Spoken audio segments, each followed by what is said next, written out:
သူ့စီကိုအယိုးစုလိုကိုရဲနဲ့တတော်ဝါကြီးတရွေ့ရွေ့လျှောက်လာတာကိုကြည့်ပြီးလက်တာတယောက်တေးပေးနီးပြီဆိုတာတီးလိုက်ရလို့တုံလို့ခြောက်ချားနေမိတယ်ဒါပေမဲ့ထူးဆန်းတာကအဲ့ဒီတတော်ဝါကြီးဟာသူ့အပေါ်ခုံအုပ်ပြီးအနံ့ခံကြည့်နေတာပါခဏအကြာမှာတော့အဲ့ဒီတတော်ဝါကြီးကနောက်ကိုဖြည်းဖြည်းချင်းဆုတ်သွားပြီးလှပတဲ့အမျိုးသမီးတဦးအဖြစ်ပြောင်းလဲသွားတာကိုမြင်လိုက်ရလို့လက်တာအံ့ဩသွားရပြန်တဲ့အဲ့ဒီအမျိုးသမီးကသူ့ရှေ့မှာစောင့်ကြောင်ထိုင်လိုက်ပေမဲ့လက်တာကတော့ကြောက်လန့်တကြားနဲ့ကြောက်ရွံ့လိုငြိမ်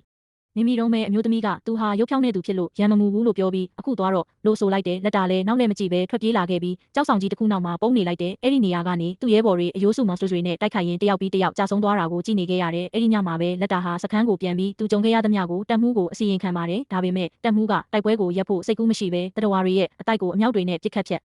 စီးဖို့အမိန်ပေးလိုက်တယ်ခြိုင်ဝမ်းတစ်ခုလုံးမှာတတော်ဝါတွေရဲ့အော်ဟစ်တန်တွေပဲ့တင်ထက်နေပြီးလက်တစိတ်ထဲမှာတော့မကောင်းတဲ့အငွေ့သက်တွေကိုခန်းစားနေရတယ်မကြခင်မှာပဲအဲ့ဒီတတော်ဝါတွေကလက်စားချေတဲ့အနေနဲ့လူစီကားတဲ့စိတ်ကန်းကိုဝင်ရောက်တိုက်ခိုက်ကြလို့စစ်သားအများအပြားကြာဆုံးခဲ့ရတယ်လက်တာဟာသူ့ရဲ့တက်မှုအနေရကြုံနေတာကိုမြင်လို့တွားရောက်ကူညီခဲ့ပေမဲ့အဲ့ဒီနေရာမှာတွေ့လိုက်ရတာကတော့တက်မှုရဲ့ရုပ်လောင်းပါပဲလက်တာဟာအခြေအနေကိုဌာနချုပ်ကိုချက်ချင်းအစီရင်ခံခဲ့တယ်ဒါပေမဲ့သူမသိလိုက်တာကတော့ရှေ့မှာရှိနေတဲ့အထက်လူကြီးကိုယ်တိုင်ကအသွင်ပြောင်းထားတဲ့တတော်ဝါကြီးဖြစ်နေတာပါပဲရုတ်တရက်အဲ့ဒီလူရဲ့လက်ချောင်းတွေရှေ့ထွက်လာပြီးသူ့ရဲ့ပုံစံအမှန်ပေါ်ထွက်လာပါတယ်တတော်ဝါကြီးကလက်တာကိုမြေပြင်မှာဖိထားပြီးနောက်အစည်းအဝေးခန်းမတွေကနေထိုးဖောက်ထွက်ပြေးဖို့စ조사ပါတယ်လက်တာကတားဆီးဖို့စ조사ပေမဲ့သူ့တနက်ကရမ်းပိတ်နေခဲ့တဲ့တတော်ဝါကြီးကသူ့ကိုဝါမျိုးဖို့အရှိန်နဲ့ပြေးဝင်လာချိန်မှာပဲနက်နဲတဲ့အတန်တစ်ခုထွက်ပေါ်လာတယ်အဲ့ဒီတတော်ဝါကြီးဟာတစုံတစ်ခုရဲ့စေခိုင်းမှုကိုခံရတယ်လို့မျိုးမှန်တွေကိုရိုက်ခွဲပြီးမျိုးလေကောင်စီကိုပြန်တန်းထွက်ခွာသွားပါတော့တယ်